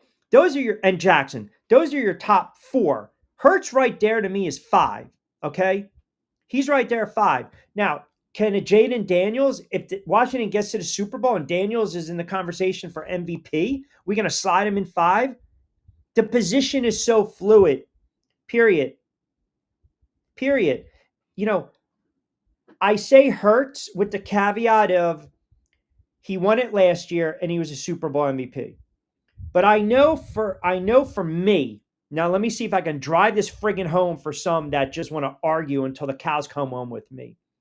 There's no movement when it comes to 4 out of the 5. Can we agree? I mean, because obviously we can't agree on anything today. Rake, no rake, legal, non-legal, house, no house, rental, no rental, thought out Thursday, cool off Q. Can we agree on one thing? Allen is Allen, Burrow is Burrow, Jackson is Jackson, and Mahomes is still Mahomes. 4. Then I've got Hurts right there. Then if you want to go and pick and choose 6, 7, and 8, have at it. Have at it. Cincy's defense too weak for Burrow to take home the hardware. Yeah, but he should have won it last year with a horrible defense. A horrible defense. And remember, too, I said this year is the year Kansas City takes a step back, which means that the AFC potentially could be between 3 or 4 teams, which means Buffalo, Cincy, the Ravens. No one in the NFC South scares me. I'm sorry, the AFC South scares me. It's a stinky division. And maybe say, like, if Kansas City slips up, Denver pushes them. But Denver's still not on the level of a Baltimore. They're not on the level of a Buffalo. They're ascending. So this could be there that Cincinnati makes a big run. It could be. What did they do? They went out And they drafted defense. They got the kid Stewart. Okay, fine. You had some issues with that. Resolved. They got the kid Knight, the linebacker from South Carolina. They got the kid Carter, the linebacker from Clemson in the 3rd or 4th round. They went out and they stockpiled on defense because they know they have an explosive offense. So that doesn't change with those quarterbacks. Finally, the man says something that friggin' makes sense. Top 4 solidified. Number 5 is up for grabs. That's actually, a sound comment, right? Alan Lamar, Burrows, my homeboy. Don't sleep on Bo Nix. Well, you did imply. I didn't imply that the friggin' Jordan gambling on the plane was illegal. This is what I'm saying. Now I got to call you a jackass. You heard what you wanted to hear. I didn't say it was illegal. All I was saying is they were playing on a plane. What was the big deal? Exchanging money. That's it. My God, mark the tape on this with this nonsense. Oh, there we go. De facto marks the tape. I can't. Can I? At 5:25, I got to bring in Lloyd. I can't take this nonsense. I can't do it today with you guys. I can't. You guys, literally every single solitary thing that's coming out of my mouth, everything, you guys are just getting on me about. Every solitary thing. My goodness. I don't get it. We try to be fair on the show. We do. We try to be fair. And that's not what you guys want. We try to be objective. This is not Fox, but we try to be fair. That's all we're trying to do. We're trying to shed a little light, set a little sunshine on a cloudy, nasty day. All right, I'm going to punch up Lloyd. We're going to take a timeout. We got to hear from our guy, Bruce, and then we'll come back on the other side. Hi, I'm Bruce Pascoe. I'm very fortunate. Years ago, I found something that I genuinely like to do, and it's something that helps other people. What I do is help people transition from traditional health insurance into Medicare. I've been doing it here in Atlantic County for more than 20 years. If you're getting ready for Medicare, call me for a free consultation. 609-484-9800.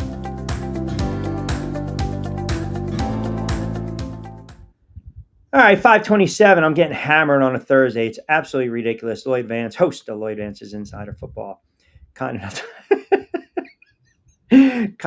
to join us for a couple moments. Lloyd needs to ring the doorbell. No, we got Lloyd in. We told him that. We don't. By the way, we found new music that really bothers people, Lloyd. So you tell me if this would bother you. Like, I'm just throwing this out there. I used it yesterday because it was Costco's birthday, but apparently it's not the music that fits with the show. It's 6 seconds. So here we go.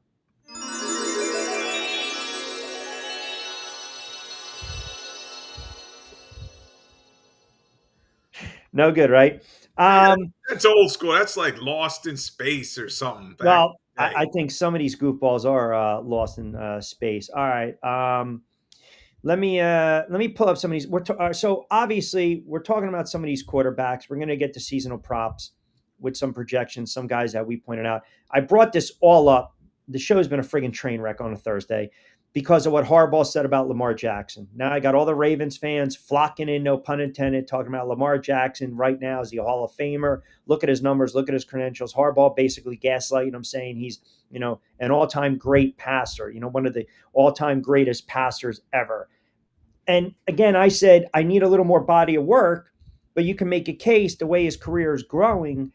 If he puts up these numbers that he's putting up and you add in those rushing yards, if he gets a ring, he's a lock for Hall of Fame. I just don't know if I want to stick him in that category as an all-time great passer just yet.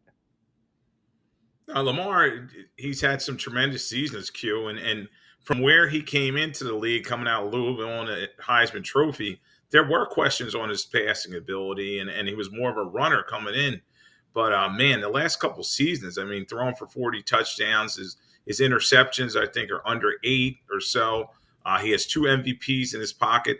He's had tremendous amount of success. So, yeah, that's just his coach, patting his guy on the back. But he's going to need to do a little bit more before you can say, okay, Hall of Famer. Particularly, he's got to get some playoff success. We always talk about that 3-5 record in Yeah. the playoffs. Yeah, exactly. I mean, I think there's no wiggle room here, right? I go, and again, it's subjective. Allen, Mahomes, Allen, Mahomes, Burrow, Jackson, and Hurts, right? I mean, I think the four solidified, but because of body of work last year, I have Hurts as the top five. I mean, are you okay with that? Yeah, I'd be okay with that. I'd probably put Jackson ahead of Burrow though, because yes, Burrow has been to a Super Bowl, but Lamar has those two MVPs, and you also have to factor in today's NFL the dual threat running ability. So, but yeah, I'd have no questions on that. I always have questions when it's like, oh, they put, Herbert in there and Golf, and you're like, what have these guys done for me lately? Well, so golf, it's funny you mentioned that, you want to say outside looking in top 10, but what I think some of the audience maybe is not understanding from where I'm coming from, and you can shed light on this. This is such a revolving door of a list. Like it changes from season to season.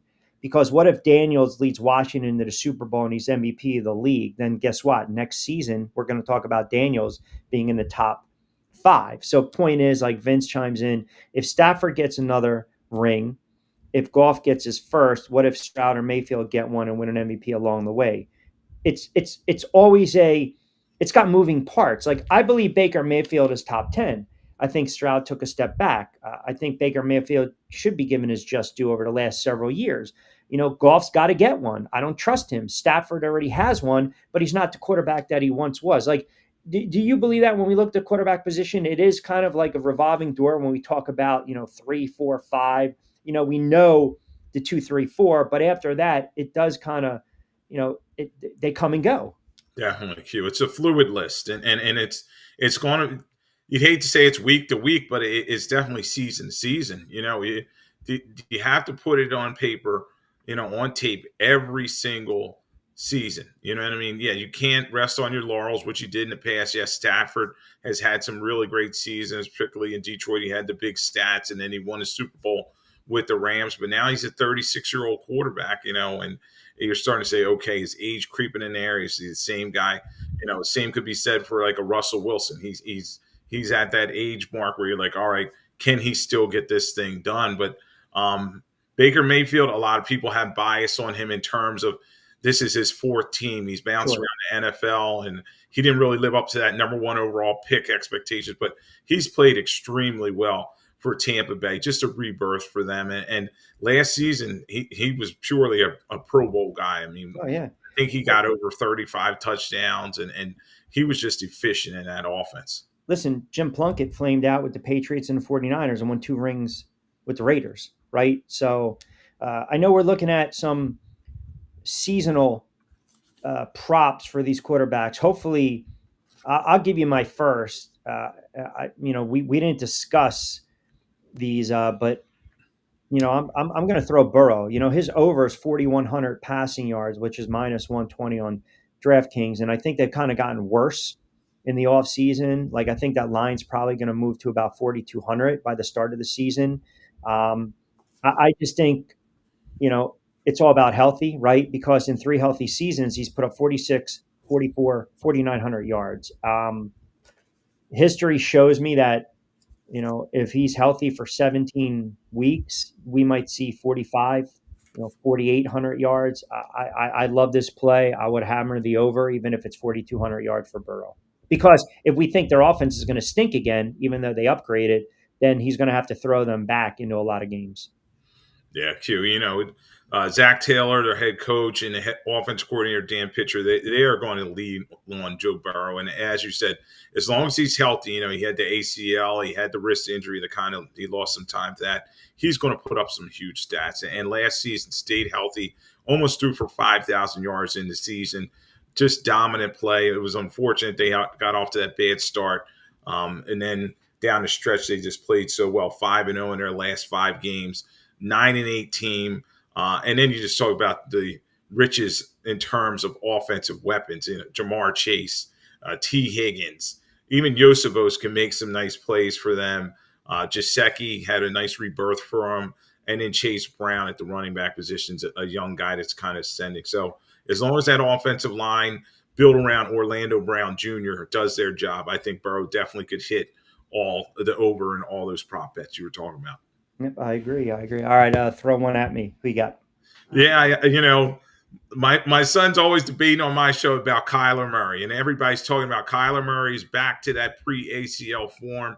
And I was looking at his projections. It's 38.65 in terms of passing yards, 22 touchdowns, which is not a lot, 12 interceptions, and then the rushing yards. You got to look at that, in terms of can you get to 538 rushing yards and 5 TDs rushing. So, had to kind of rebirth, bounce back last season. Everybody's talking about he's on the same page with Harrison Jr. and McBride and James Conner and Benson in the backfield. So a lot of weapons for Murray as well.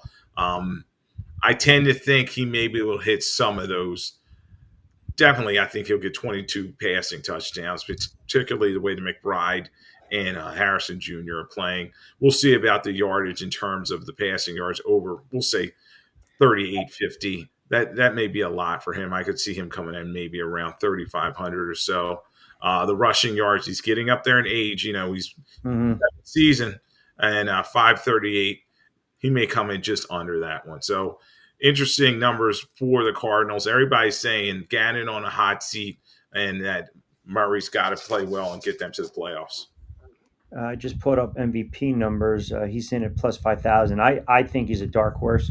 I also mentioned Bo Nix. Trevor Lawrence, Vince is probably just salivating right now, right around 35 to 3,900 yards. Like the high water mark is 39. That's what it kind of pans out to. I think the low water mark is 3,500. Now he's averaged 7.2 yards per pass attempt last year, which was 17th in the NFL. And his average dropping back to pass was 28, which was 29th in the league. 17.2 completed passes per game, 172 total completions, just 14 combined touchdowns, 43% of his team's 32 offensive touchdowns, right? And he's been banged up. But there's this sentiment, high water, low water mark for Trevor Lawrence this year. And if I can get, 3,700 yards, I would probably lean towards the under. And again, I know I belabored this point, but I think the loss of Henry Ingram is going to hurt him. He missed a lot of time last year, did Trevor Lawrence. He only played in 10 games, and he threw for just over 2,000 yards. In his career, his best season was 3 seasons ago when he threw for 4,100. But I think this year, he might put up solid numbers, but I don't see more than 3,700 passing yards. Well, they're all counting on Liam Cohen coming in there and changing things around, giving a spark to this offense. He's bringing in his guy Grant Udinski as an offensive coordinator, and you hit on all the numbers in terms of Trevor Lawrence. Last season, disappointing, 11 touchdowns, only 7 interceptions, and you're like, okay, it's do or die for him. A lot of people have been waiting a long time for him. Number 1 overall pick, the Prince coming from Clemson. Is he going to get it done? So he does have some weapons. Diamante Brown coming over from Washington. You have Brian Thomas Jr. obviously there. And everybody's talking about Travis Hunter playing both ways for him. Offensive line's got to do a good job for him in terms of Patrick McCarry coming over from Baltimore. And they got to just shore some things up front. So I do kind of tend to agree with you, Q, that 3,700 yards may be a lot for him. You'd like to see him also start running the ball a little bit more than he did. And when he first came in the league, he could rush for 450 plus yards in a season and then maybe 5 touchdowns. So a lot riding on him, and we'll see if Cohen's able to fix his game. All right. You got another quarterback for me? Yeah, this one was interesting because we talked about him the other day, and it was like, oh, man, first snap of preseason, you're like, is he done? But it seemed like it was just a toe injury. And Justin Fields. Yeah, Justin Fields coming to the New York Jets. A lot of people are excited about him coming there, and Aaron Glenn trying to fix things up for him. So projections 330, so 3,390 passing yards. Okay, they're only expecting 17 touchdowns from him. Wow. In terms of rushing yards, he got over 1,000 in the past for the Bears, 716 and 6 touchdowns. So I just think the way they're building this offense around him and the weapons that he has, particularly Garrett Wilson, who's going to be motivated after that contract, I could clearly see him getting over that 33, 50 yards mark we're talking about. 17 touchdowns. That's just pedestrian. He's got to hit that number. Last season played pretty well for the Steelers in a brief time that he started before Russell Wilson took over. No, listen, I mean, he's only thrown for 17 once in his career. I get it. It's albeit a short-lived career, but I also think they're going to have more of a opportunity goal line situations where you might see these little screen passes to Hall as well to pick up some quick little touchdowns. Here's one that I'm curious. Cam Ward, I think it's going to be feast or famine. There's 27 quarterbacks who appeared in at least 14 games as a rookie since 2011. You exclude Jalen Hurts and Lamar Jackson, who were basically used as, situationally as rushers, right? That group averaged 3,400 passing yards and 19 touchdowns. In 15 starts, you would say Ward would be right there. But if I take a step back, Jaden Daniels threw the ball 480 times in the regular season. He started every game. So if you're going by those projections for Ward, which is slightly under that, say 450 passes, that's basically 27 passes per game, which tells me he's going to be more in line of 3,200 yards, 18 passes. I think he's going to get sacked a lot. I think he's going to be running for his life. If I find any number for his passing yardage at 33, I'm hammering the under. I don't believe he will throw for more than 3,300 yards. Yeah, Q, it's going to be tough for Ward coming in there. We know this. Brian Callahan, the head coach, is on the hot seat already down there, and they got to make things happen with him. And Ridley's a little banged up already, and Burks is out with a shoulder injury. So you're like, okay, who's he going to get the ball to? You have Tony Pollard in the backfield and Tajay Spears, but just not a lot of weapons on his team. So I definitely would hammer the under for him.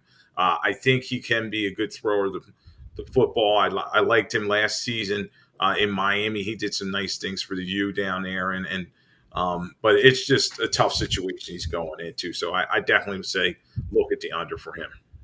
Yep, I agree. I think it's going to be a struggle for him. All right, you got another one? Yeah, I don't have his projections, but maybe you can bring them up. But we can go off of last season's totals. And the bullseye's on this guy's back. It's Brock Purdy coming from the Niners. He got that huge – he got a 5-year, 265 extension, 181 guaranteed. That's a $53 million average. So that puts him in the pay scale of the guys we talked about earlier, like Joe Burrow and those guys. So you want his numbers? Yeah, go ahead. All right, so projected 4,100 yards, 67.3 completion rate, 28 touchdowns, 10 to 11 picks, assuming he plays all 17 games. Yeah, that's over 4,000 yards. He's never hit that in his career. And then last season, he only threw for 20 touchdowns, and he had 12 interceptions. So, everybody talks about all the riches that he has if all the guys are healthy on his offense. But, Samuel's in Washington now. Ayuk's banged up. And then you have McCaffrey and Kittle. I would say go for the under on those. Obviously, Brock Purdy wants to prove that he's a frontline top 15 or so quarterback. So he's going to be trying to throw the football, and Shanahan wants to say, okay, this is our guy. We gave him the money. But I definitely would look at the unders on those for him. So are you looking at Purdy from 2 years ago, 4,200 yards, 31-11? Or are you looking for Purdy last year, 3,800, 20-12, like somewhere in between? I mean, we also have to also take in double, negative there, but take in consideration he was a 7th round draft pick. Well, some folks still factor that in, Q, and I think at this stage in his career, they're going to open the whole playbook for him. Shanahan believes in him, and the main thing is his weapons. Is Jennings going to be out there happy? And I talked about Ayuk and just a lot of things in flux with that Niners offense. Pearsall as well. He's a little banged up. So he's going to get his opportunities, but I just think maybe he comes in a little bit under those thresholds. The key thing, obviously, he wants to cut down on those interceptions from last year. 12 is just too many, forced too many passes too often. Last one I have, a little surprise here. Jalen Hurts, 3671 as far as passing yards. So last year, I mean, think about that number. 3,600, that is extremely high. And the reason it is, he's never thrown for more than 3,700 yards. That was a couple years ago. Last year, he only threw for 2,900. He missed 2 games, but he only threw for 2,900 yards because they ran the ball with Saquon. Yeah, and it's always going to be a thing with Jalen Hurts. We always talk about the debates on my show, and his numbers are never going to be gaudy, but you also just have to factor in his rushing ability, the tush push, and the number of rushing touchdowns that he's going to have. So, you'd like to see him get to that 4,000-yard threshold, that 30 touchdown threshold that so many people are looking for. I'm talking about passing touchdowns there. And they say he's a contemporary, a top 5 guy. Well, he's got to hit some of those thresholds. But the key thing with him, obviously, is he's a winner. He's just going to do what it takes to win the football games. I think he's not concerned with the stats. So, I would say he passes for just under, 4,000 yards or so, and maybe 25 passing touchdowns. But then you have to factor in his rushing touchdowns in there. So, interesting guy to watch in terms of his stats. Yeah, Michael asked if I'd ever take a flyer on Shedeur Sanders. And I mentioned this. I know it's a goofy situation, but I try to put a positive spin on it.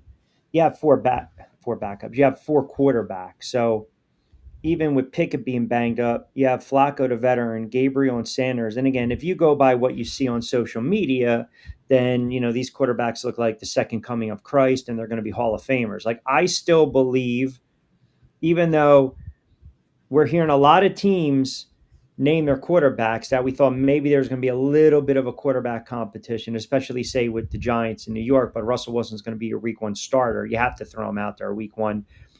I still believe that Joe Flacco is the man of the hour right now. And like you said, a lot of it has to do with, he took them to the playoffs. He had that great run in 2023.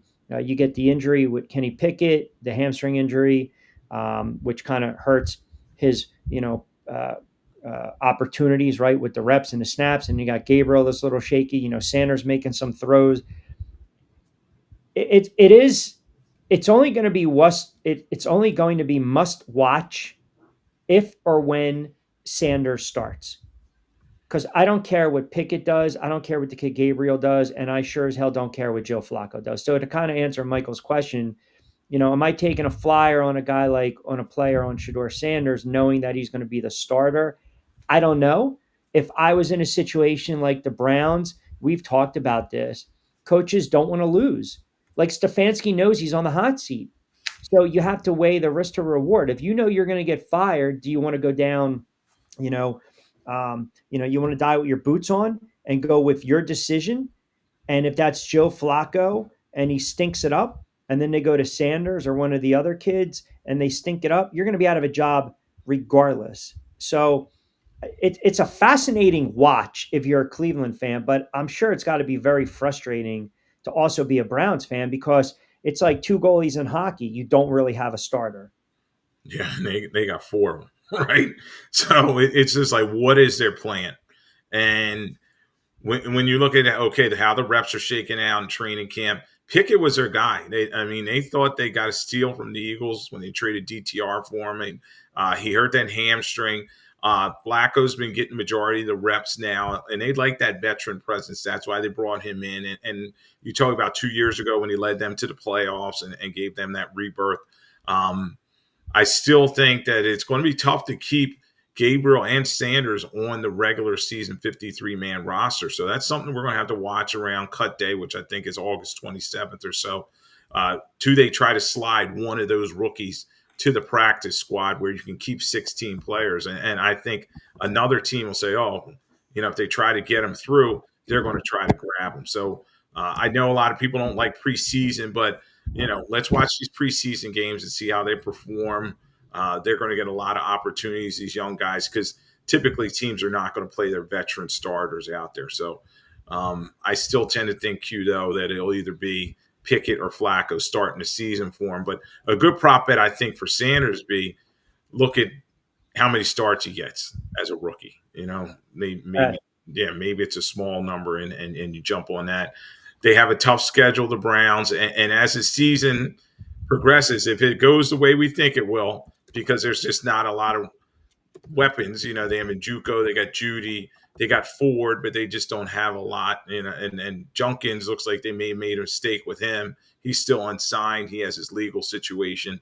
So it's just a mess in Cleveland. And you just wonder how soap opera is going to turn out for all these quarterbacks.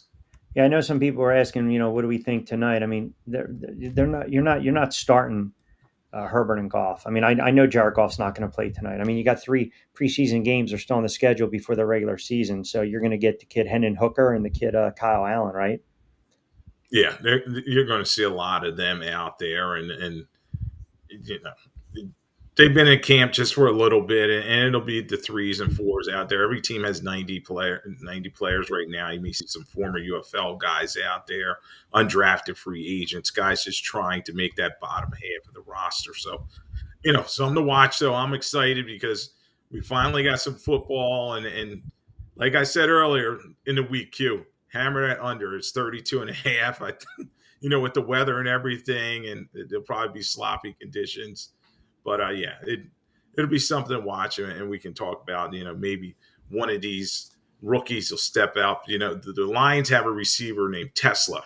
He's coming from Arkansas. He's like a 3rd, 4th round pick. I'm interested to see how he's going to do, and some of the other young guys. Yeah, listen, I mean, you watch because you want to see these 2nd and 3rd stringers, guys that are on the bubble that last preseason game. If they're not playing, typically that means that they've made the team, right? You're going to bubble wrap them. I think this year you're going to see a lot more quarterbacks throwing for over 4,000 yards. I don't know. My gut just tells me that it's almost like, I don't want to say routine now. I mean, think about some of these guys: Burrow, Goff, Mayfield, Smith, Darnold, Jackson, Mahomes.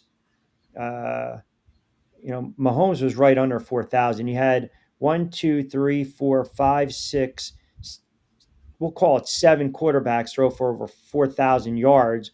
And then out of the top 14, Allen sat at 3,700. These guys are on the cusp. I think they're going to air it out a lot more. It's what the NFL wants. They want the points. So you're going to have some opportunities to hit some of these seasonal prop bets, if you will. By the way, Lloyd joins me twice during the NFL season. Also BYP, we go through all the games. We're going to do a lot more with our divisional predictions, week 1 matchups. We'll start talking about the lines, MVP, offensive player of the year, defensive player of the year, rookie of the year, all that stuff to watch as well. And always,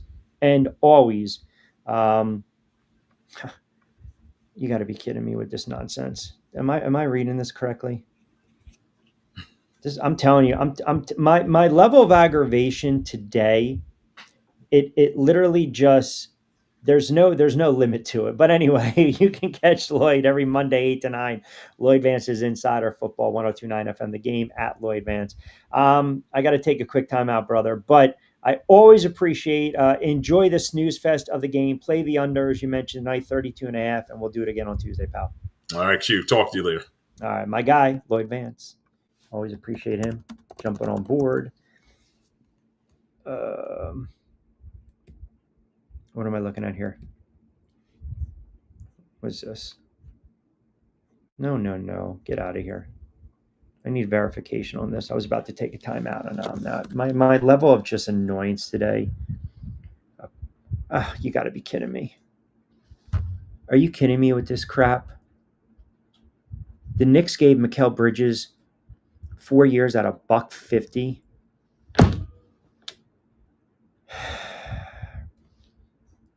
New deal includes a player option for 20, 29, and 30, a trade kicker. Jesus God, what are you doing?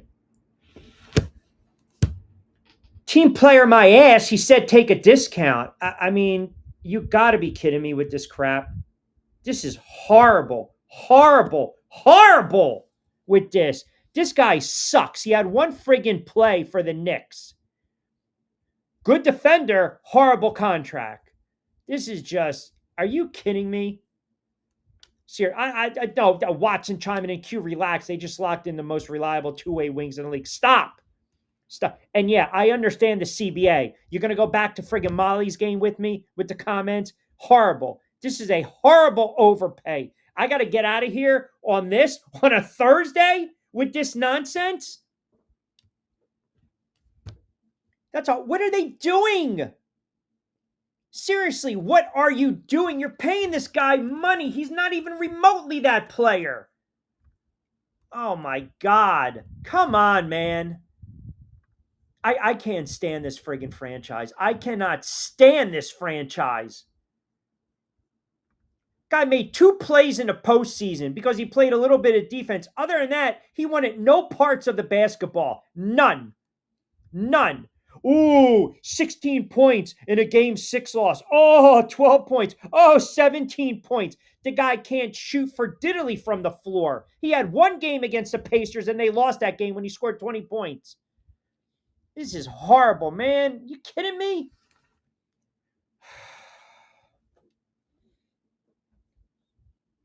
Horrible. You happy? Are you happy now? 4 years at $1.50. There you go. Thought out Thursday. We're thought out.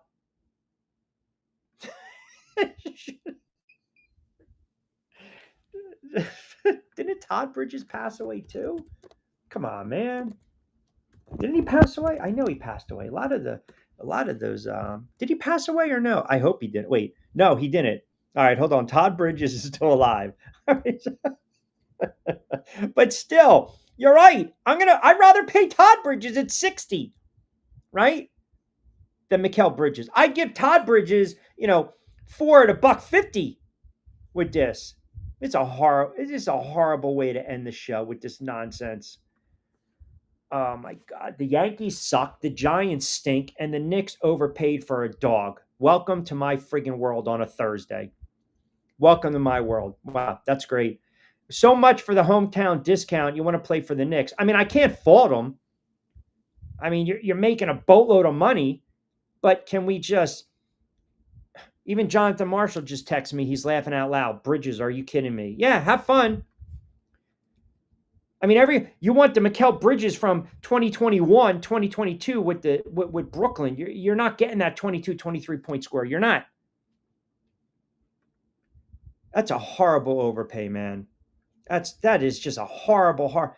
This guy, 5 of 16, 6 of 19, 6 of 13. Come on, man. What are we doing? 5 turnovers, 3 turnovers, 4 turnovers, 5 turnovers in a game 6?